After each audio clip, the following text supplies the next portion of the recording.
നമസ്കാരം. എല്ലാവർക്കും ഇത്തിരി നേരം ഒത്തിരി കാര്യത്തിലേക്ക് ഒരുപാട് സ്നേഹത്തോടെ സ്വാഗതം. ഫസ്റ്റ് ഞാൻ ഇതിന് സെറ്റിലിരിക്കുന്ന സമയത്ത് ഫഹദ് അവിടുന്ന് വരുമ്പോ തന്നെ ചേച്ചി ഹാപ്പി അല്ലേ, അപ്പൊ ഞാൻ ഈ ഡയലോഗിന് എന്തോ ഒരു പ്രത്യേകത ഉണ്ട് എന്ന് എനിക്കും കൂടിയും തോന്നുന്നത് ഫഹദ് അത് പറഞ്ഞപ്പോഴാണ്. പുറത്തിറങ്ങി എല്ലാരും കാണുന്നു അല്ലെങ്കിൽ മനസ്സിലാക്കും, അയ്യോ ഇതല്ലേ അമ്മ, ഹാപ്പിയായ അമ്മ എന്ന് പറയുമ്പോ തന്നെ എനിക്ക് സമാധാനമായി. കാരണം ഇത്രയും നാള് ചെയ്തിട്ട് സിനിമ കഴിഞ്ഞ് പുറത്തിറങ്ങിയാലും ആർക്കും മനസ്സിലാവാറില്ല. അപ്പൊ അത് കാരണം ഇത് നേരെ തിരിച്ചായിരുന്നു. ഇത് പുറത്തിറങ്ങി നമ്മൾ എന്തിനു വേണ്ടി കാത്തിരുന്നു ഫീലാണല്ലേ സത്യത്തിൽ. ജിതു എനിക്ക് വെച്ച് നീട്ടിയ ഒരു വലിയ സൗഭാഗ്യം എന്ന് തന്നെ പറയാം. ചെയ്യുമ്പോ ചേച്ചിക്ക് അറിയുമായിരുന്നു ഈ ക്യാരക്ടർ ഇങ്ങനെ ചേച്ചിക്ക് അറിയില്ല. കഥ കേട്ടപ്പോഴും ഞാൻ ഇത്രയും പ്രതീക്ഷിച്ചില്ല. സിനിമ ചെയ്ത് കഴിഞ്ഞ് ഡബ് ചെയ്ത് കഴിഞ്ഞപ്പോഴും എല്ലാരും പറയുമ്പോഴും, കാരണം ഞാൻ ഒത്തിരി ചെയ്തിട്ടുള്ളൂ, ഒരു സെന്റൻസ് അല്ലേ പറയുന്നുള്ളൂ കൂടുതലും. ശരിക്കും നല്ലൊരു കോമഡി ക്യാരക്ടർ ചെയ്യണം എന്നുള്ളത് ഇപ്പോഴല്ല, പണ്ട് മുതലേ ഉള്ളൊരു, ഞാൻ എപ്പോഴും കൽപ്പനയും ഉർവശിയായിരുന്നു എൻ്റെ മനസ്സിലുള്ള ക്യാരക്ടേഴ്സ് അവരായിരുന്നു.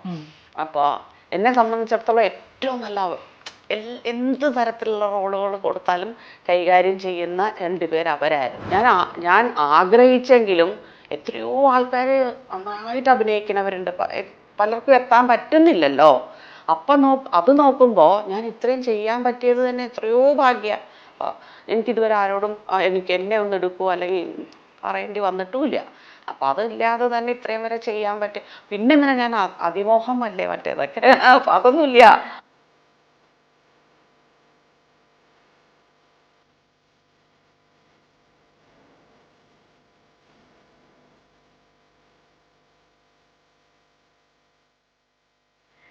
മലയാള സിനിമയിലെ ഏറ്റവും ഹാപ്പി ആയ ഒരു അമ്മ, ആ അമ്മയുടെ കൂടെയാണ് ഈ ഇത്തിരി നേരം നമ്മൾ ചെലവഴിക്കാൻ പോണത്. ആരാണെന്ന് ഞാൻ പറയേണ്ട ആവശ്യമില്ല, നീരജ രാജേന്ദ്രൻ ചേച്ചി. സ്വാഗതം. ഹാപ്പി അല്ലേ? ഭയങ്കര ഹാപ്പി. ഞങ്ങളും ഭയങ്കര ഹാപ്പിയാണ്. എന്തായാലും എനിക്ക് തോന്നുന്നു ചേച്ചി ഇപ്പം എത്ര കാലമായിട്ട് ഒരു 50-ന് മേലെ പടങ്ങൾ ചെയ്തിട്ടില്ലേ ഇപ്പോൾ? എല്ലാം കൂടി വർക്കുകൾ നോക്കിയാൽ 100-ലും മേലെ. ആഡ്സും ഷോർട്ട് മൂവീസും അങ്ങനെയൊക്കെ എന്തോരം നല്ല ക്യാരക്ടേഴ്സ് ചെയ്തിട്ടുണ്ട്. പക്ഷെ അപ്പോഴൊക്കെയും ചേച്ചിനെ എവിടെയെങ്കിലും കാണുമ്പോൾ ഇന്ന ആളാണ് എന്ന് പറഞ്ഞ് ഇന്ന സിനിമയിൽ ഇന്നത് ചെയ്തില്ലേ എന്ന് പറയേണ്ട അവസ്ഥയാണ്. ഇതിപ്പം ചേച്ചി ഇങ്ങനെ എന്താ പറയുക, ചേച്ചിയെ ഇങ്ങനെ അഴിച്ചു വിട്ടിരിക്കുക ഫഹദിൻ്റെയും. ശരിക്കും പറഞ്ഞു കഴിഞ്ഞാൽ ആ ക്യാരക്ടറിനെ കുറിച്ച് പറയുമ്പോഴേ, ഇപ്പം സിനിമയിലെ സ്ക്രീൻ സ്പേസ് എന്ന് പറയുന്നത് അത്രയും കുറച്ച് സീൻസാണുള്ളത്. പക്ഷെ ആ സിനിമ തുടങ്ങുമ്പോൾ തൊട്ട് ചേച്ചിയിൽ നിന്നാണോ സിനിമ തുടങ്ങണമെന്ന് പറയാം. അതെ അതെ അതെ, അവസാനത്തെ അതെ. അപ്പൊ അങ്ങനെ നിൽക്കുന്ന ഒരു ക്യാരക്ടർ എങ്ങനെയാണ് ആ അമ്മ ചേച്ചിയിലേക്ക് എത്തിയത്? ജിത്തു ഇതിലോ പറയണ ഞാൻ കണ്ടു, എനിക്ക് വേറൊരു ചോയ്സ് ഉണ്ടായിരുന്നില്ല. ജിത്തുവിന്റെ കൂടെ ഞാനൊരു പരസ്യം ചെയ്തിട്ടുണ്ട്, ഫുഡ് മേഡ്. എന്റെ ശരിക്കും ആദ്യത്തെ പരസ്യം ജിത്തുവിന്റെ കൂടെ, ഫസ്റ്റ് ഞാൻ ഇറങ്ങിയ സിനിമ തുടങ്ങിയ ആദ്യത്തെ പരസ്യം ജിത്തുവിന്റെ കൂടെ. അപ്പൊ അത് കാരണം ജിത്തു എന്നെ രോമാഞ്ചത്തിന്റെ ഫസ്റ്റ് ഡേ ഫസ്റ്റ് ഷോയ്ക്ക് വിളിച്ചിട്ടുണ്ടായിരുന്നു. അതിന് പോയ സമയത്ത് ജിത്തു പറഞ്ഞു, ചേച്ചിക്കുള്ള ഒരെണ്ണം വരുന്നുണ്ട്. ഞാൻ കാത്തിരുന്നു, സമയമായപ്പോ വിളിച്ചു. പക്ഷെ ഇപ്പൊ ചെയ്യുമ്പോ ചേച്ചിക്ക് അറിയുമായിരുന്നു ഈ ക്യാരക്ടർ ഇങ്ങനെ ചേച്ചിക്ക് അറിയില്ല. കഥ കേട്ടപ്പോഴും ഞാൻ ഇത്രയും പ്രതീക്ഷിച്ചില്ല. സിനിമ ചെയ്ത് കഴിഞ്ഞ് ഡബ് ചെയ്ത് കഴിഞ്ഞപ്പോഴും എല്ലാരും പറയുമ്പോഴും, കാരണം ഞാൻ ഒത്തിരി ചെയ്തിട്ടുള്ളൂ, ഒരു സെന്റൻസ് അല്ലേ പറയുന്നുള്ളൂ കൂടുതലും. അപ്പൊ ഞാൻ ഒട്ടും പ്രതീക്ഷിച്ചിട്ടില്ല ഇത്രയ്ക്കൊരു ഇമ്പാക്ട് അതിനുണ്ടാക്കും എന്നുള്ളത്. സിനിമ കണ്ടു കഴിഞ്ഞപ്പം എനിക്ക് തന്നെ സന്തോഷം തോന്നി. അവിടെ ഇപ്പം ശരിക്കും ഫഹദ് നേരത്തെ നിങ്ങൾ വർക്ക് ചെയ്തിട്ടുണ്ടല്ലോ, അപ്പൊ അതുകൊണ്ട് ഫഹദ് ആയിരിക്കൂലേ ആകെ ഒരു ജിത്തുണ്ടാവും. അല്ല, അപ്പൊ ബാക്കിയെല്ലാം പുതിയ പിള്ളേരല്ലേ? അതെ, എല്ലാരും പുതിയ പിള്ളേരാണ്. അപ്പം ശരിക്കും എങ്ങനെയായിരുന്നു ഒരു വർക്ക് എക്സ്പീരിയൻസും കാര്യങ്ങളും ഒക്കെ എങ്ങനെയാണ്? കുട്ടികളല്ലേ, എനിക്ക് കുട്ടികളുടെ കൂടെ വർക്ക് ചെയ്യാൻ നല്ല ഇഷ്ടം. പൊതുവേ ചോദിക്കാനേ പാടില്ലാത്തൊരു ചോദ്യമാണ് ഞാൻ ചോദിക്കണം, കാരണം ചേച്ചി നമ്മളെക്കാൾ അല്ലല്ല, ഞാൻ പിള്ളേരുടെ കൂടെ വർക്ക് ചെയ്യുമ്പോൾ ഒരു കിട്ടുന്ന ഒരു വൈബ് എത്രയായാലും വേറെ തന്നെ. എൻ്റെ പരസ്യങ്ങളായാലും ഷോർട്ട് ഫിലിംസ് ആയാലും ഒക്കെ കുട്ടികളുടെ കൂടെയാണ്. അപ്പൊ എന്താ വെച്ചാൽ അത് ചെയ്യുമ്പോൾ നമുക്ക് നമ്മളായിട്ട്, ഞാൻ ഏകദേശം അതേമാതിരി. അത് കാരണം എന്താ വെച്ചാൽ എനിക്ക് നല്ല പെട്ടെന്ന് ജെല്ലാവുമ്പോൾ മറ്റെന്താ വെച്ചാലേ നമ്മള് കംഫർട്ടബിൾ ആയിരിക്കും, പക്ഷെ കുട്ടികൾക്ക് ചിലപ്പോ ജാടകളൊന്നും ഇല്ലല്ലോ ആർക്കും. അല്ല, നമ്മളിലേക്ക് ഇങ്ങോട്ട് വരാനൊരു ടൈം എടുക്കാലോ. പക്ഷെ അത് ഉണ്ടായില്ലോ തോന്നുന്നു. വളരെ ഭയങ്കര രസമായിട്ട് പോയിരുന്നു. എല്ലാവരുടെയും കൂടെ എങ്ങനെയായിരുന്നു ഇത്? നേരത്തെ എന്തെങ്കിലും നിങ്ങൾ തമ്മിൽ മീറ്റ് ചെയ്ത് ഒന്നുമില്ല? അവരൊക്കെ ഉണ്ടാവും, പക്ഷെ ഞാൻ ആദ്യമായിട്ട് സെറ്റിലേക്ക് ചെല്ലുമ്പോ തന്നെ കാണുള്ളൂ.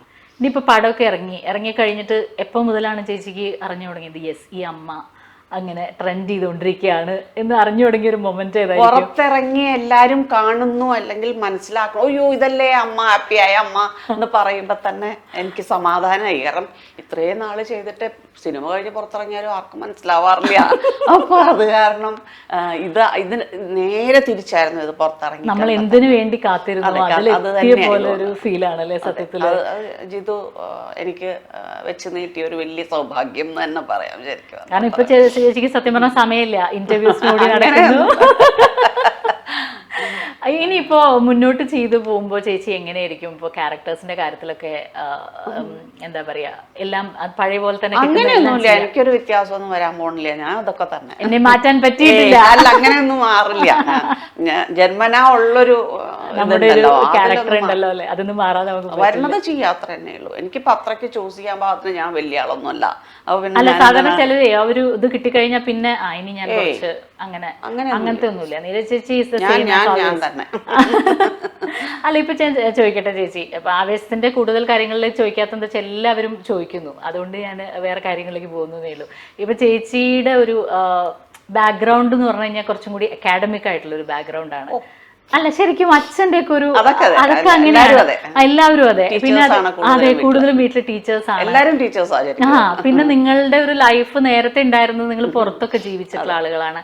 അപ്പൊ അവിടെ നിന്ന് ഇങ്ങനെ ഒരു ആഗ്രഹത്തിന് എങ്ങനെ നട്ടു നനച്ചു? അവിടെ നിന്നൊന്നും അല്ല ആഗ്രഹം. എനിക്ക് വളരെ ചെറിയതിൽ മുതലേ അച്ഛൻ എല്ലാ സിനിമയ്ക്കും കൊണ്ടുപോകായിരുന്നു. അപ്പൊ എന്താ വെച്ചാൽ ചിലപ്പം സിനിമ എന്നുള്ളൊരു മോഹത്തിന്റെ വിത്ത് അച്ഛനിൽ നിന്ന് തന്നെയായിരിക്കും വന്നിരിക്കുക. അച്ഛൻ ബന്ധുക്കളുടെ വീടുകളിലൊന്നും കൊണ്ടുപോകില്ല, മറ്റാൾക്കാരുമായിട്ട് ഇന്ററാക്ട് ചെയ്യാൻ സമ്മതിക്കില്ല. ഒക്കെ ആണെങ്കിൽ പോലും സിനിമയ്ക്ക് കൊണ്ടുപോകും. ടീച്ചേഴ്സ് പറയുകയാണ് ഇത് കുട്ടികളെ കാണിക്കാൻ പറ്റുന്ന സിനിമ എന്ന് പറഞ്ഞാൽ നമ്മളെ സിനിമയ്ക്ക് കൊണ്ടുപോകും. അപ്പോൾ വളരെ കുട്ടിക്കാലം തൊട്ട് കണ്ട സിനിമകളെല്ലാം പൂമ്പാറ്റ, ഹാത്തിമേര സാത്തി, അങ്ങനത്തെ സിനിമകൾ എനിക്ക് ഇപ്പോഴും ഓർമ്മയുണ്ട്. അപ്പോൾ നമ്മളെ അന്നൊക്കെ ഒറ്റപ്പാലത്താണ് ഞാൻ പഠിച്ചിരിക്കുന്നത്, LSN ഗവൺമെന്റിലാണ് പഠിച്ചത്. അപ്പം 3ാം ക്ലാസ്സിലൊക്കെ പഠിക്കുമ്പോൾ അവിടുത്തെ തിയേറ്ററിൽ ഞാനും ചേട്ടനും അനിയത്തിയും കൂടെ പോയിരുന്ന സിനിമ കാണുമായിരുന്നു, നമ്മളെ കൊണ്ട് ഇരുത്തുമായിരുന്നു. അപ്പോൾ അങ്ങനെ കണ്ടിട്ടുണ്ട്. വളരെ ചെറുപ്പം മുതലേ സിനിമ കാണുമായിരുന്നു. ഇനി കുറച്ചും കൂടെ വലുതായി കഴിഞ്ഞപ്പോഴാണെങ്കിലും അതെ, ലവ് സ്റ്റോറി പോലും ഞാനും അച്ഛനും കൂടെ ഒരുമിച്ചാണ് കണ്ടത്. അത്രയും പ്രോഗ്രസീവ് ആണല്ലേ അച്ഛൻ സിനിമയുടെ കാര്യത്തിൽ. അങ്ങനെയാണ്. പക്ഷേ അന്നത്തെ കാലത്ത് ഇപ്പൊ എനിക്കൊരു സിനിമ വന്നാൽ എന്നെ ചെയ്യാൻ സമ്മതിക്കോ അറിയില്ല. പക്ഷെ എന്നാലും ഏത് പോയിന്റിലായിരിക്കും ചേച്ചിക്ക് ഇങ്ങനെ സിനിമയുടെ എന്തെങ്കിലും ഒരു പ്രത്യേക സിനിമയോ അങ്ങനെ എന്തെങ്കിലും ഉണ്ടോ? അങ്ങനെ ആ സ്ക്രീനിൽ ഇതിങ്ങനെ കാണുമ്പോ ഉള്ളിൽ തോന്നുമായിരുന്നു, പക്ഷെ പേടിയാണ് ഇതേപോലെ എന്തെങ്കിലും ചെയ്യാൻ പറ്റിയെങ്കിൽ. കാരണം നമുക്ക് കയ്യെത്താൻ ദൂരത്തല്ല ഇതൊന്നും, നമുക്ക് മോഹിക്കാൻ മാത്രമേ പറ്റുള്ളൂ എന്നറിയായിരുന്നോണ്ട് അങ്ങനെ മോഹം മാത്രമായിട്ടേ കിടന്നു. പിന്നെ അവസാനം തിരിച്ച് റിയാദിൽ നിന്ന് വന്നു കഴിഞ്ഞ് ജസ്റ്റ് ബൈ എന്താ പറയാ ചാൻസ് തന്നെ പറയാം. രശ്മി സതീഷാണ് എന്നോട് ചോദിച്ചത്, നാടൻ പാട്ടുകൾ പാടുന്ന രശ്മി ചോദിച്ചു, ചേച്ചി തൃശ്ശൂർ പേരൂർ ക്ലിപ്തത്തില് ഒരു അമ്മ വേഷം ഉണ്ട്, ആസിഫ് അലിയുടെ അമ്മയായിട്ട് ഒരു ഓഡീഷൻ കൊടുക്കാൻ താല്പര്യമുണ്ടോ? കേട്ടവാദി കേൾക്കാതെ ഓടിയില്ലേ.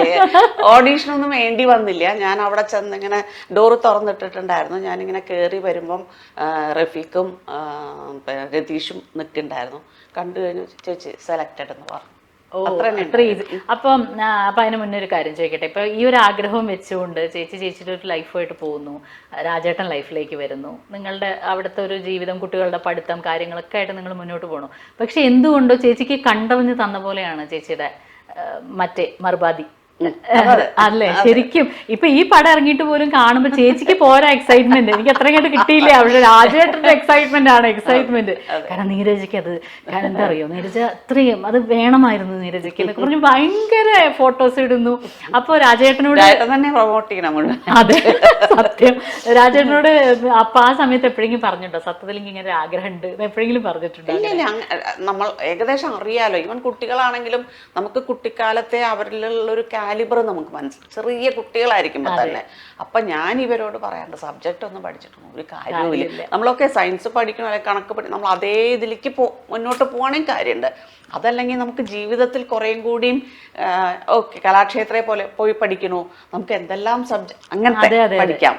നമുക്ക് ജീവിതത്തിൽ സന്തോഷം വന്നാലും സങ്കടം വന്നാലും വയലിൻ ചെയ്യാം, അല്ലെങ്കിൽ തബല, ഏതൊക്കെ ആയിക്കോട്ടെ, എല്ലാ ഇൻസ്ട്രുമെന്റ്സും നമുക്ക് ഇതാവാലോ. അപ്പൊ അവർക്ക് സബ്ജക്ട് പഠിക്കാനായിരുന്നു. അങ്ങനെയാണ് രണ്ടുപേരും ലണ്ടനിൽ പോയി മാസ്റ്റേഴ്സ് എടുത്തതൊക്കെ. അപ്പൊ ഓക്കെ അവരുടെ ഇഷ്ടം അതാണ്. അത് പിന്നെ തന്നെത്താൻ പിന്നെ ഇറങ്ങി ഓഡീഷൻ ചെയ്ത് നാടകം ചെയ്ത് തുടങ്ങിയപ്പോഴാണ് രണ്ടുപേർക്ക് മനസ്സിലായത്, ഓ ഇതല്ല വേണ്ടത്, എനിക്ക് ഹാപ്പിനെസ് കിട്ടുന്നത് എന്തിന്നാണെന്ന് മനസ്സിലായി. അല്ല ശരിക്കും പറയാതിരിക്കാൻ പറ്റില്ല കേട്ടോ. ഞാൻ വർഷങ്ങളായിട്ട് അറിയാം ചേച്ചിയും രാജേട്ടനെ അറിയാം, മക്കളെ അറിയാം. ഇത്രയും അപ്ഡേറ്റഡ് ആയിട്ടുള്ള ആളുകൾ ഇല്ല എന്നല്ല ഞാൻ പറയണത്, പക്ഷെ വളരെ ചുരുക്കമാണ്. അതുകൊണ്ടാണ് ഇപ്പം നേരത്തെ ചേച്ചി പറഞ്ഞല്ലോ, എനിക്ക് അങ്ങനത്തെ കുട്ടികളോട് മിങ്കിൾ ചെയ്യാനാണല്ലോ ഇഷ്ടം, അതുകൊണ്ട് എനിക്ക് ഓക്കെ എന്ന് പറഞ്ഞാൽ നിങ്ങൾ ഓരോ സമയത്ത് ഇപ്പോൾ കൺമണിയോട് സംസാരിക്കുമ്പോൾ പോലും നിങ്ങൾക്ക് ഓക്കെയാണ്. കാരണം അത്രയും ആ രീതിയിലാണ് നിങ്ങളത് കൊണ്ടുപോകുന്നത്. ഒരു പക്ഷേ നമ്മുടെ ഒന്നും ജീവിത സാഹചര്യങ്ങളിൽ നിന്ന് നമുക്ക് കിട്ടിയതല്ല. ഞാൻ അതാ പറഞ്ഞ, ഇപ്പൊ ഞങ്ങളെയൊക്കെ വളർത്തിയിരിക്കുന്നത് അച്ഛൻ ഭയങ്കര സ്ട്രിക്റ്റ് ആയിട്ടായിരുന്നു. സിനിമ കാണിക്കും, അതൊക്കെയാണ്, ഡാൻസ് പഠിപ്പിച്ചിരുന്നു, എല്ലാം ഉണ്ട്. പക്ഷെ നമ്മളൊരു ആട്ടക്കാരി ആവാൻ സമ്മതിക്കില്ല എന്നുള്ളത് നല്ല ഉറപ്പായിരുന്നു. അതുകൊണ്ട് നമ്മൾ റിസ്ക് എടുത്ത് ചോദിക്കാനോ അല്ലെങ്കിൽ അതിനു വേണ്ടി ചേട്ടൻ ഡോക്യുമെന്ററി ഫിലിം മേക്കർ ആയിരുന്നു. ചേട്ടൻ ചെയ്തിരുന്ന ഡോക്യുമെന്ററികളോ അതിന്റെ വർക്കുകൾ ആക്ടിവിസ്റ്റ്, അതെ ചേട്ടൻ ആക്ടിവിസ്റ്റ് ആയിരുന്നു, മരിച്ചുപോയി. അപ്പൊ ചേട്ടൻ എന്താ ചെയ്തതെന്ന് നമുക്കറിയില്ല. കാരണം നമുക്കതറിയാൻ കൂടുതൽ അതിലേക്ക് എത്താൻ നമുക്ക് സമ്മതിക്കില്ലായിരുന്നു ശരിക്കും പറഞ്ഞാൽ. കാരണം നമ്മളും ആ വഴിക്കെങ്ങാനും പോയാലോ എന്ന് വിചാരിച്ചിട്ടായിരിക്കും. റെസ്ട്രിക്റ്റഡ് ആയിരുന്നു മൊത്തത്തിൽ. അപ്പോൾ ചേട്ടനുമായിട്ട് ഇൻട്രാക്ഷൻസ് വളരെ കുറവായിരുന്നു ശരിക്കും. അപ്പോൾ ചേട്ടൻ ചെയ്തിരുന്നത് പോലും ഞങ്ങൾ മരിച്ചതിന് ശേഷം ഇത്രയും വലിയൊരാളായിരുന്നു എന്ന് മനസ്സിലാക്കാൻ ഇതായത്. ഞാൻ ഡാൻസ് ക്ലാസ് നടത്തിയിരുന്നു റിയാദിൽ. എനിക്ക് ഒരുപാട് കുട്ടികളുണ്ടായിരുന്നു, 500 കുട്ടികളെ ഞാൻ ഡാൻസ് പഠിപ്പിച്ചിട്ടുണ്ട്. ഒന്നും പറ്റാത്ത നാട്ടിൽ കലയുമായിട്ട് ആകെ കുട്ടികൾക്കുണ്ടായിരുന്ന ഒരു ബന്ധം നമ്മുടെ ദർബാർ ഡാൻസ് അക്കാഡമി ആയിരുന്നു ശരിക്കും. അപ്പൊ അത് കുട്ടികൾ ശരിക്കും പറഞ്ഞാൽ ഒരു പിക്നിക്കിന് വരുന്ന പോലെ. വെനസ്ഡേ തേഴ്സ്ഡേ ഫ്രൈഡേ ആ ക്ലാസ് ഉണ്ടായിരുന്നത്. വെനസ്ഡേ തേഴ്സ്ഡേ ഫ്രൈഡേ അവധിയാണല്ലോ. വെനസ്ഡേ ഈവനിങ് അങ്ങോട്ട് ഒരേ ഡിവിഷനിൽ നിന്ന് തന്നെ കുറേ കുട്ടികളുണ്ടാവും. അപ്പോൾ അവർക്ക് ഇവിടെയാണ് ഒരു സ്ഥലം, എൻജോയ്മെന്റിന് പറ്റിയ സ്ഥലം. അത് ശരിക്കും പറഞ്ഞാൽ മിസ് ചെയ്തിരുന്നു തിരിച്ചു വന്നു കഴിഞ്ഞിട്ട്. എന്നുവെച്ചാൽ ഒരുപാട് കുട്ടികൾ, ആ ഒരു അറ്റ്മോസ്ഫിയർ, എല്ലാ റൂമിലും കുട്ടികൾ പ്രാക്ടീസ് ചെയ്യുന്നു. ഒരു വീട് അതിനു വേണ്ടി ഫുള്ള് ഞങ്ങൾ എല്ലാവരും രാജ്ഞി ഈ കൊട്ടിന്റെ ശബ്ദം കേട്ടാൽ ഓർക്കുന്നു പറഞ്ഞു. ശരിക്കും അതൊരു വലിയ പ്രശ്നമല്ലേ, അവിടെ നിന്ന് വന്നു കഴിയുമ്പോൾ നമുക്ക് ആക്ടിവിറ്റീസ് ഇല്ലാതെ. ബാഡ്മിന്റണും ഇതും ഞങ്ങൾ ത്രൂ ഔട്ട് അവിടെ ഉള്ള പ്ലേയേഴ്സ് ആയിരുന്നു ഞങ്ങൾ എല്ലാവരും. അപ്പൊ അത് കഴിഞ്ഞപ്പോ ഇത് ഈ ആസിഫിന്റെ അമ്മ വേഷം തൃശ്ശൂർ പേരൂരിൽ ചെയ്തു എന്ന് പറയുന്നു. അത് ചെയ്ത് കഴിഞ്ഞപ്പോ പിന്നീട് അങ്ങോട്ട് അതൊരു അപ്പൊ തന്നെ ഇത് ചെയ്തുമ്പോ തന്നെ ഞാൻ ലോഞ്ച് പാഡിന്റെ ഓഡിഷൻ കൊടുത്തിരുന്നു. ആമിക്കായിരുന്നു വന്നത്. പക്ഷെ ആമി വന്നില്ല, ലേറ്റായി. അതിനു പകരം രക്ഷാധികാരി ബൈജു ഒപ്പിലേക്ക്, അതിലും അമ്മ തന്നെ, ദീപക്കിന്റെ അമ്മയായിട്ട്, അലൻസിയറിന്റെ ഭാര്യയായിട്ട് കാസ്റ്റ് ചെയ്തു. അങ്ങനെ പിന്നെ എനിക്ക് ഇതുവരെ അങ്ങനെ തിരിഞ്ഞു നോക്കേണ്ടി വന്നിട്ടില്ല. വൺ ആഫ്റ്റർ അനദർ വന്നുകൊണ്ടിരിക്കുന്നുണ്ടായിരുന്നു. അതിൽ തൃശ്ശൂർ പേരൂർ ക്ലിപ്തം ചെയ്ത ഉടനെയാണ് ജിത്തുവിന്റെ ഫുഡ്മ എന്ന് പറഞ്ഞ പരസ്യം ചെയ്യണത്. അപ്പൊ അങ്ങനെ ജിത്തുവിനെ അറിയുന്നത്. അപ്പൊ ഇതിന്റെ ഈ ചേച്ചിയുടെ കാറ്റേറ്റിട്ടാണോ രാജേട്ടനിപ്പോ ഒന്നെടുത്താൽ ഒന്ന് ഫ്രീ എന്ന് പറഞ്ഞ മാതിരി രാജേട്ടന് ഞങ്ങളുടെ അത്ര അങ്ങോട്ട് വലിയ ആഗ്രഹങ്ങളൊന്നും ഇതില്ല. കാരണം സ്വയം വിചാരിക്കുക എനിക്ക് ചെയ്യാൻ അറിയില്ല എന്നുള്ളത്. ഇതിപ്പോ നമ്മളിങ്ങനെ പുഷ് ചെയ്തിട്ട് പറയും, അപ്പൊ ഓഡീഷൻ ഞാൻ തന്നെ എടുക്കും, ഞാൻ തന്നെ അയച്ചു കൊടുക്കും. അങ്ങനെ കിട്ടിയ ചെയ്തതൊക്കെ നല്ലതായിട്ട് തന്നെ വന്നിട്ടുണ്ട്. ഇപ്പോൾ സൈക്കിളിലാണെങ്കിലും ഒക്കെ. അതുകൊണ്ട് ഞാൻ പറഞ്ഞു, സൈക്കിൾ ഇപ്പൊ കിട്ടിയാലും കിട്ടിയില്ലെങ്കിലും കിട്ടിച്ചാൽ അനിയൻ ബോംബെയിലുണ്ട്, അവരുടെ കൂടെ 2 ദിവസം പോയി നിൽക്കാലോ. അതൊരു വലിയ കാര്യം, വേറെ ഒന്നും നോക്കണ്ട. അങ്ങനെയെങ്കിലും. പക്ഷെ അത് കാരണം എന്താ, ഇപ്പൊ ഫാമ കിട്ടിയില്ലേ? ശരിക്കും പറഞ്ഞു മറ്റേ അരുണിന്റെ വെബ് സീരീസ് അല്ലേ, നീവിന്റെ. അതെ. അപ്പൊ ഇനി ഇപ്പൊ രാജേട്ടനും ഒക്കെ ചാർജ് ചെയ്തു തോന്നുന്നു. വേണം എന്നുള്ളൊരു മോഹം വന്നു തുടങ്ങി. ചെയ്താൽ കുഴപ്പമില്ല അല്ലേ, അങ്ങനെ. അതെന്നോട് പറഞ്ഞു നാളെ സംസാരിച്ചപ്പോ, ഈ ആവേശത്തിന്റെ കാര്യം പറഞ്ഞ് സംസാരിക്കുമ്പോൾ പറഞ്ഞു, ഇങ്ങനെ ഒരു വർക്ക് വന്നു, ഞാനും പോണില്ല, നീരജ് പറഞ്ഞു അതെന്താ പോവാത്ത. അല്ല ശരിക്കും അപ്പൊ നിങ്ങളുടെ വീട്ടില് കൂടുതലും ഇത്തരം സംസാരങ്ങളാണോ മുന്നോട്ട് പോവുക? അങ്ങനെയൊന്നുമില്ല. ഏതെങ്കിലുമൊക്കെ സിനിമകളുടെ ചർച്ചകൾ വരാറുണ്ട്. ആരെങ്കിലും ഒരാൾ എന്തെങ്കിലും ചെയ്യുന്നോ, അല്ലെങ്കിൽ ഭാവനയുടെ നാടകം ഉണ്ടാവും, അല്ലെങ്കിൽ കുഞ്ഞുവിന്റെ വർക്കിനെ പറ്റി ഇതിങ്ങനെ ഉണ്ടാവും. കുഞ്ഞൊന്നും ഇങ്ങനെ അവളുടെ വർക്ക് ഡിസ്ക്ലോസ് ചെയ്യില്ല, ഒന്നുമില്ല. നമ്മൾ കഴിയുമ്പോഴേ അറിയുള്ളൂ. ഭയങ്കര പ്രൊഫഷണൽ ആയിട്ട്. അവളതാ പറഞ്ഞ, ഞാൻ ജോലിയാണ് ചെയ്യണമെങ്കിൽ നിങ്ങൾ എന്നോട് ചോദിക്കില്ലോ മീറ്റിംഗിൽ നിന്ന് എന്താ ഡിസ്കഷൻ.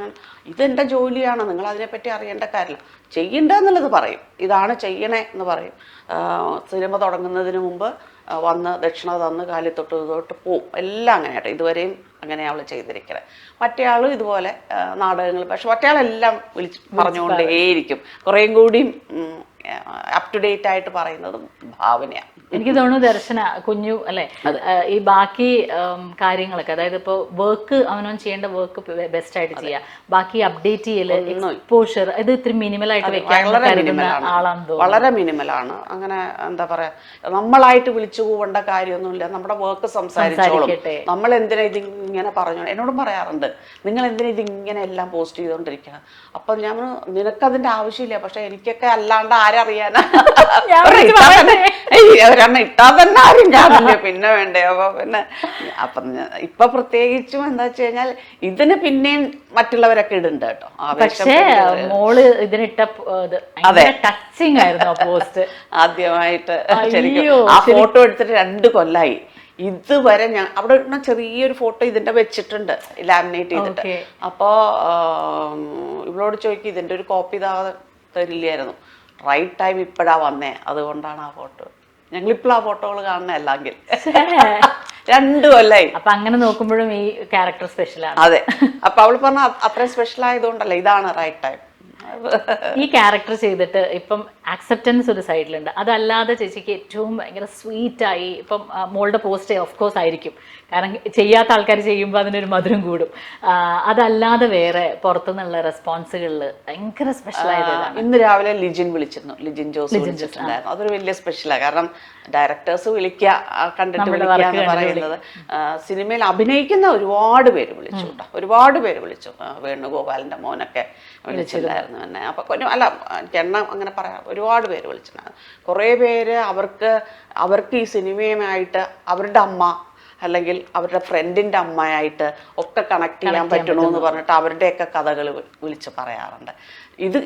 ഇത് കഴിഞ്ഞ പിന്നെയാണ് ശരിക്കും പറഞ്ഞാൽ എനിക്ക് ഇത്രയും കഴിഞ്ഞൊരു 11-ാം തീയതി തൊട്ട് ഇതുവരെ ബുക്ക് വായനയില്ല, വേറെ ഒന്നുമില്ല, ബുക്കിങ്ങും ഇല്ല, ഒന്നുമില്ല, ഈ മൊബൈൽ നോക്കല് തന്നെ. കാരണം ഒരിക്കലെടുത്ത് മാറ്റി വെച്ച് പിന്നെ തുറക്കുമ്പോഴേക്കും കുറേ മെസ്സേജസ് വന്നിട്ടുണ്ട്. അത് ഇവിടെ നിന്ന് മാത്രമല്ല കേട്ടോ, റിയാദിൽ നിന്ന്, പുറത്തുനിന്നൊക്കെ, പുറം രാജ്യങ്ങളിൽ നിന്നെല്ലാം മെസ്സേജ് വരുന്നുണ്ട്. അതൊരു ഭയങ്കര സന്തോഷം തരുന്ന കാര്യം തന്നെയാണ്. തീർച്ചയായിട്ടും. ഫഫയായിട്ടുള്ള ഇത് എങ്ങനെയാണ് നേരത്തെ ചെയ്തിട്ടുണ്ട്, പക്ഷെ ഇതില് വേറൊരു തരം ക്യാരക്ടറും ഇതിൽ. പക്ഷെ എനിക്ക് കോമ്പിനേഷൻ ഇല്ല, പക്ഷെ അല്ലാത്ത സമയത്ത് മുഴുവൻ സ്നേഹം കൊണ്ട് ഇങ്ങനെ മാറി അതൊക്കെ അതെ. പക്ഷെ എന്താ വെച്ചാ ഫസ്റ്റ് ഞാൻ ഇതിന് സെറ്റിലിരിക്കുന്ന സമയത്ത് ഫഹദ് അവിടുന്ന് വരുമ്പോ തന്നെ ചേച്ചി ഹാപ്പി അല്ലേ, അപ്പൊ ഞാൻ വെച്ചാ ഈ ഡയലോഗിന് എന്തോ ഒരു പ്രത്യേകത ഉണ്ട് എന്ന് എനിക്കും കൂടിയും തോന്നുന്നത് ഫഹദ് അത് പറഞ്ഞപ്പോഴാണ്. പിന്നെ അതുപോലെ ആ ക്യാരക്ടറിനെ എപ്പോഴും ഒരു ഹോൾഡിൽ ആ കോള് വരുമ്പോ ആ അമ്മയുടെ ശബ്ദമാണ് അയാളെ ശരിക്കും കൺട്രോൾ ചെയ്യണത്. അത് വല്ലാത്ത ആ ഒരു ഇമ്പാക്ട് ഒക്കെ ശരിക്കും പറഞ്ഞാൽ ഞാൻ സിനിമ കണ്ടു കഴിഞ്ഞിട്ടാ മനസ്സിലാക്കിയത്. കരയും ശരിക്കും പറഞ്ഞു, ഫഹദ് കരയുമ്പോ നമ്മളും കരയും.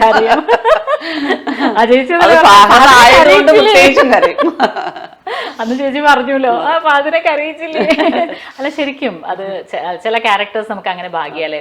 ഇപ്പൊ ഞാൻ ചോദിക്കട്ടെ ചേച്ചി, ഇപ്പൊ ഒരു നേരത്തെ നമ്മൾ പറഞ്ഞ പോലെ 50-ലധികം സിനിമകള്, ടോട്ടൽ വർക്ക്സ് എടുത്താലും 100 വർക്ക്സ്, ഇതൊക്കെ ചെയ്യുമ്പോഴും നമ്മൾ വിചാരിച്ച പോലെ ഇപ്പൊ നമ്മൾ പറഞ്ഞറിയിക്കണം ഇന്ന സിനിമയിൽ ഞാനുണ്ട്, ഇന്നയാളുടെ അമ്മ ഞാനാണ് എന്ന് പറയുന്ന ലെവലിൽ നമ്മൾ നിൽക്കണം. അപ്പൊ ഏതെങ്കിലും ഒരു സമയത്ത് എപ്പോഴെങ്കിലും മടുപ്പ് തോന്നില്ല? അതറിയാം, ആ ചോദ്യത്തിലും അർത്ഥമില്ല. സെറ്റിലാണ് എന്നെ ഞാനാക്കുന്നത് കേട്ടോ. അപ്പൊ എങ്ങനെങ്കിലും ഇങ്ങനെ തോന്നിയിട്ടുണ്ട്, എന്തുകൊണ്ട് എൻ്റെ ആ ഒരു കറക്റ്റ് ഒരു സാധനം ഞാൻ ആഗ്രഹിച്ച പോലെ വരും, അങ്ങനെ എപ്പോഴെങ്കിലും തോന്നിയിട്ടുണ്ടോ? അതിനൊക്കെ ഒരു സമയമുണ്ട് നേത്. അപ്പൊ നമ്മൾ വിചാരിക്കുന്ന ഇത്രയും തന്നെ കിട്ടിയത് വലിയ ഭാഗ്യല്ലേ. ഞാൻ ആഗ്രഹിച്ചെങ്കിലും എത്രയോ ആൾക്കാർ നന്നായിട്ട് അഭിനയിക്കുന്നവരുണ്ട്, പലർക്കും എത്താൻ പറ്റുന്നില്ലല്ലോ. അപ്പൊ അത് നോക്കുമ്പോ ഞാൻ ഇത്രയും ചെയ്യാൻ പറ്റിയത് തന്നെ എത്രയോ ഭാഗ്യ, അതല്ലേ? അപ്പൊ ഭാഗ്യം വലിയൊരു ഫാക്ടർ തന്നെയാണ് ഇതിനകത്ത്. അപ്പൊ എനിക്കിതുവരെ ആരോടും എന്നെ ഒന്ന് എടുക്കുവോ അല്ലെങ്കിൽ പറയേണ്ടി വന്നിട്ടുമില്ല. അപ്പൊ അതില്ലാതെ തന്നെ ഇത്രയും വരെ ചെയ്യാൻ പറ്റും. പിന്നെ എന്തിനാ ഞാൻ അതിമോഹമല്ലേ മറ്റേതൊക്കെ, അപ്പൊ അതൊന്നുമില്ല. അതിമോഹമല്ലേ മോനി ദിനേശ്, അതൊന്നുമില്ല എനിക്ക്. പക്ഷേ ചേച്ചി ചെയ്തോടത്തോളം സിനിമകൾ മുഴുവൻ ചെയ്തിട്ടുള്ളത് അത്രയും നല്ല ടീം, അതെ, എല്ലാവരുടെയും കൂടെ ചെയ്തു, ശരിക്കും നല്ല നല്ല ആൾക്കാരുടെ കൂടെ. അങ്ങനെ പറയുമ്പോ ഈ ആവേശം മാറ്റി നിർത്തിയാൽ പിന്നെ ഏറ്റവും പ്രിയപ്പെട്ട വർക്കുകൾ ഏതായിരിക്കും? എല്ലാം ഇഷ്ടമായിരിക്കും. അങ്ങനെ വൈറസ് ഒട്ടും ആൾക്കാർ ശ്രദ്ധിച്ചില്ലെങ്കിൽ പോലും VS റോഹിത്തിന്റെ ഇബിലീസ് എനിക്ക് സെറ്റും സിനിമയും അതിന്റെ കൺസെപ്റ്റും എല്ലാം എനിക്ക് ഭയങ്കര ഇഷ്ടം. അവിടെ ഉണ്ടായിരുന്ന അത്രയും ദിവസവും എനിക്ക് പ്രിയപ്പെട്ടതാണ്. എന്തുകൊണ്ടാന്ന് എനിക്ക് ഞാൻ എന്തുകൊണ്ടോ എപ്പോഴും നമുക്ക് മരിച്ചവർ നമ്മുടെ കൂടെ എപ്പോഴും ഉണ്ട് എന്ന് തോന്നിപ്പിക്കുന്ന ഒരു സംഭവം അതിനകത്തുണ്ട്. അതുകൊണ്ട് തന്നെ എന്താ അറിയില്ല, അത് കൂടെ ഉണ്ട് ആ സിനിമ എപ്പോഴും. അപ്പോൾ അത് പ്രത്യേക സിനിമ തന്നെയായിരുന്നു. ഇനി കുറച്ച് പേഴ്സണൽ ആയിട്ടുള്ളൊരു ചോദ്യം ചോദിക്കട്ടെ. ഇപ്പം നമ്മൾ ഇത്രയൊക്കെ നമ്മൾ പ്രോഗ്രസീവ് ആണ്, കുറച്ച് പേരൊക്കെ നമ്മുടെ ചുറ്റുമുള്ളവർ അങ്ങനെയാണ്, പക്ഷെ അപ്പോൾ പോലും നമ്മുടെ ബന്ധുക്കൾ അല്ലെങ്കിൽ ഫ്രണ്ട്സ് എന്നൊക്കെ പറഞ്ഞാൽ കുറേ കൺവെൻഷണൽ തോട്ട്സ് വെച്ച് വളർത്തുന്നവരുണ്ടാവും. അപ്പോൾ അവരുടെ ഇടയിലാണല്ലോ നിങ്ങളും ഞങ്ങളും ഒക്കെ ജീവിക്കുന്നവരുടെ ഇടയിൽ. അപ്പം പക്ഷേ അപ്പോൾ പോലും നിങ്ങൾ കണ്ട പോലെയാണ് നിങ്ങൾ ആ ലൈഫിനെ കൊണ്ടുപോകണം. നിങ്ങളും 2 മക്കളും അവരുടെ ഇഷ്ടങ്ങൾക്കനുസരിച്ച് അവരെ അഴിച്ചു വിട്ടിരിക്കുകയാണ്. അവരെന്ത് ചെയ്യുന്നു, അവർക്ക് എന്ത് സന്തോഷം കിട്ടുന്നു, എന്നുള്ള. അപ്പോൾ അത് ചെയ്യുമ്പോൾ ഈ പറയുന്ന നമ്മുടെ ആൾക്കാർക്ക് അങ്ങനെ ഒരു സ്വഭാവമുണ്ട്. നിങ്ങളുടെ ജീവിതമാണ്, അവർ ജീവിച്ചോട്ടെ എന്ന് വിചാരിക്കില്ല. ഇതെന്താ ഇങ്ങനെ ചെയ്യണം, അതെന്താ ആ രീതിയിൽ ഫേസ് ചെയ്യേണ്ടി വന്നിട്ടുണ്ട്. ഞാൻ എപ്പോഴും ചോദിക്കണം വിചാരിക്കും. അതുണ്ട്, ഉള്ളിലുണ്ട്. ടോക്കുകളിൽ, പെരുമാറ്റങ്ങളിൽ, ഇന്ററാക്ഷൻസിൽ ഒക്കെ വരുന്നുണ്ട്. അതിനെങ്ങനെ സൈലൻസ്? അതൊന്നും നമ്മൾ റിയാക്ട് ചെയ്യാൻ നിന്നാലല്ലേ. ഇപ്പോഴത്തെ നമ്മൾ കുറേയും കൂടെ മുൻപത്തെ ഒരു സ്റ്റേജിൽ എങ്ങനെയാണെന്ന് വെച്ചാൽ നമുക്ക് ഒരുപാട് ആൾക്കാർ നമ്മുടെ ചുറ്റും വേണം എന്നൊക്കെ. നമ്മൾ പ്രായമാവും തോറും നമുക്ക് നമ്മൾ തെറ്റോ ശരിയോ എന്നറിയില്ല, എത്രത്തോളം നമ്മൾ ഇനിയിപ്പോൾ അവരെ അവഗണിച്ചു അതൊന്നും അല്ല. പക്ഷെ നമ്മളുടെ വൈബിനനുസരിച്ച് മൂവ് ചെയ്യുന്നവർ മതി നമുക്ക് എന്ന് തോന്നുന്നൊരു സ്റ്റേജ് വരും നമുക്ക്. ഞാനൊക്കെ ഇപ്പം അങ്ങനെയാണ്. അല്ലാത്തവരെന്തിനാ വേണ്ട. നമുക്ക് വിഷമം തോന്നുന്ന സാധനങ്ങൾ നമ്മൾ കൂടെ കൊണ്ടുപോകണ്ട. നമ്മൾ സന്തോഷമായിരുന്നാൽ പോരെ എപ്പോഴും. അപ്പോൾ അങ്ങനെയാണ് ഞാൻ എടുക്കാറ്.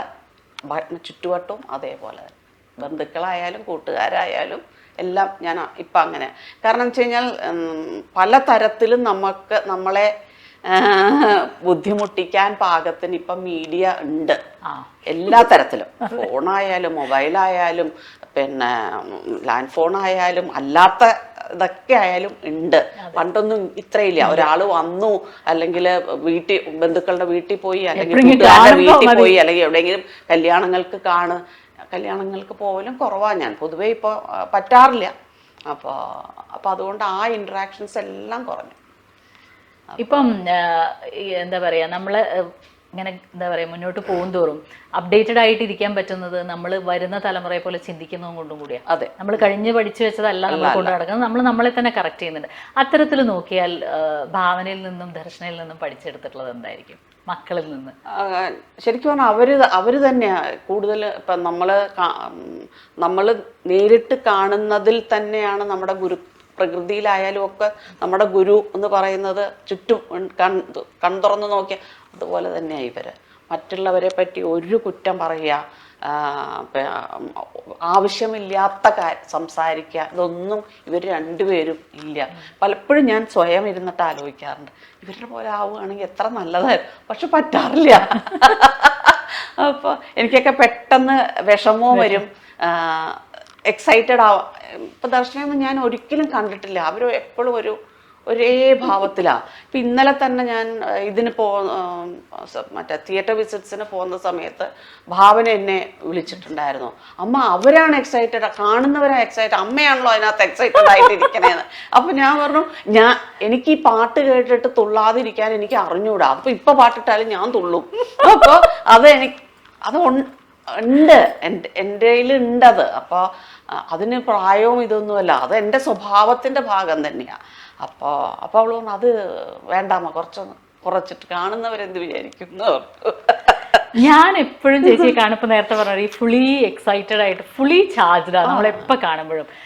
ഇങ്ങനെ അല്ലാത്ത ഒരു ചേച്ചി ഉണ്ടോ? അതായത് വെറും അമ്മയും വെറും ഭാര്യയൊക്കെ ആവുന്നൊരു ചേച്ചി ഉണ്ടോ? ഭയങ്കര ബോറിംഗ് ആയിട്ട് കരയുന്നത് അപ്പോൾ മാത്രമേ ഉള്ളൂ. ആരെങ്കിലും ഉറക്കം ചീത്ത പറഞ്ഞാൽ അല്ലെങ്കിൽ ഒട്ടും ഇഷ്ടമില്ലാത്തത് സാധനങ്ങൾ കേൾക്കുമ്പോൾ ഒക്കെ ഏറ്റവും ആദ്യം വരുന്ന റിയാക്ഷൻ കരച്ചില്ല. അപ്പൊ മാത്രമേ അങ്ങനെ ആവുള്ളൂ. അങ്ങനെ ആവാറ്. പിള്ളേരെ ചീത്ത പറയൊന്നുമില്ല, കുറവാ. അവരെ ചീത്ത പറയേണ്ട ആവശ്യങ്ങളേ വരാറില്ല. ദർശനയാണെങ്കിൽ ഭക്ഷണം കഴിക്കാത്തതിനായിരിക്കും ഇത്രയും പണ്ടൊക്കെ പറഞ്ഞിരുന്നത്, ഒന്നും കഴിക്കില്ലായിരുന്നു. മറ്റേയാൾ അങ്ങനെയൊന്നുമില്ല. ഒരു സമയത്ത് ഭയങ്കര ലാവിഷായിട്ട് കാര്യങ്ങൾ ചെയ്തിരുന്ന ആളാണ്. ഇപ്പം അവളും കുറേ ഒരു പ്രത്യേക നേച്ചറിലാണ്, വളരെ നല്ല രീതിയിലാണ് പൊയ്ക്കൊണ്ടിരിക്കുന്നത്. അവരെ അങ്ങനെ ചൂടാവണ്ട. പിന്നെ പാർട്ടി ചർച്ചകൾ അല്ലെങ്കിൽ അങ്ങനത്തെ ഒന്നും ഞങ്ങളുടെ വീട്ടിൽ ഉണ്ടാവാറില്ല. ഉണ്ടായാൽ ചിലപ്പോൾ പ്രശ്നം ഉണ്ടാവും. അതുകൊണ്ട് അങ്ങനത്തെ ഉള്ള ഒന്നുമില്ല. കൂടുതലും നമ്മൾ ആവശ്യമില്ലാത്ത ടോക്കുകൾ ഇല്ല, കൂടുതലും സിനിമ അല്ലെങ്കിൽ നാടകങ്ങൾ അങ്ങനത്തെയൊക്കെയാണ് ആർട്ടുമായിട്ട് ബന്ധപ്പെട്ട സംഭവങ്ങളാണ്. പിന്നെ അതുമല്ല മക്കള് രണ്ടുപേരും അവരുടെ ജോലി കാര്യങ്ങളൊക്കെ ആയിട്ട് മാറി നിൽക്കുന്നു. ആ വീട്ടിലേക്ക് ഓടി വരുന്ന സമയത്ത് അവർക്ക് നിങ്ങൾ മാത്രമായിരിക്കുന്നതാണ് ഏറ്റവും ഇഷ്ടം എന്ന് തോന്നുന്നു അല്ലേ? ഇപ്പൊ ചേച്ചി ഏറ്റവും ബെസ്റ്റ് ആയിട്ടുള്ള ഒരു ഫേസിൽ ആണല്ലോ നിൽക്കണത്. കാരണം ഫോൺ കയ്യിൽ നിന്ന് വെക്കാൻ സമയമില്ല, വീട്ടിൽ കുക്ക് ചെയ്യാൻ വരെ സമയമില്ല എന്നുള്ള ലെവലിൽ ഇരിക്കുകയാണ്.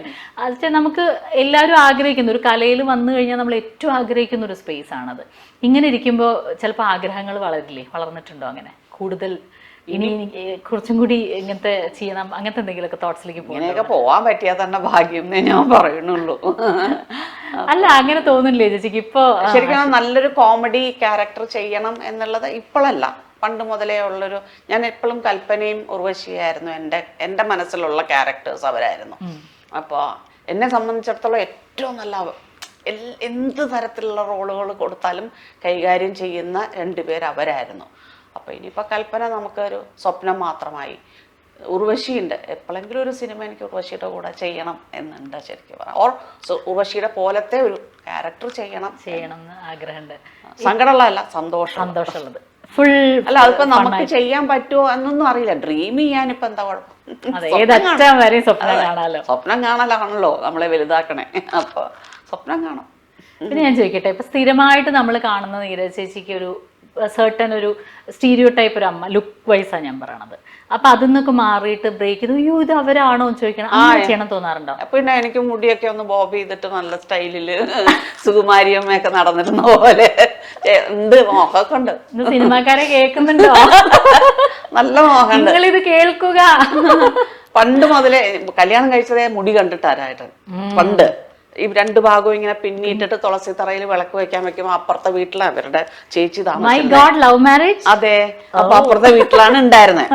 അപ്പൊ ഈ എല്ലാ ദിവസവും ഈ രണ്ട് ഭാഗവും ഇങ്ങനെ മുടി പിന്നിട്ട് നല്ല മുടിയായിരുന്നു. അപ്പോൾ വിളക്ക് വെക്കാൻ തുളസി തറയിൽ വെക്കാൻ വരുമ്പോൾ അപ്പുറത്ത് നിന്നിട്ട് ഇങ്ങനെ നോക്കുണ്ടാവും. അങ്ങനെ എൻ്റെ അനിയത്തിമാർ രണ്ടുപേരും കുറേ നാൾ കഴിഞ്ഞിട്ട് ആ ചേച്ചിക്ക് ഒറിജിനലാണോ ഈ മുടി രണ്ടും എന്ന് ചോദിക്കാറ്.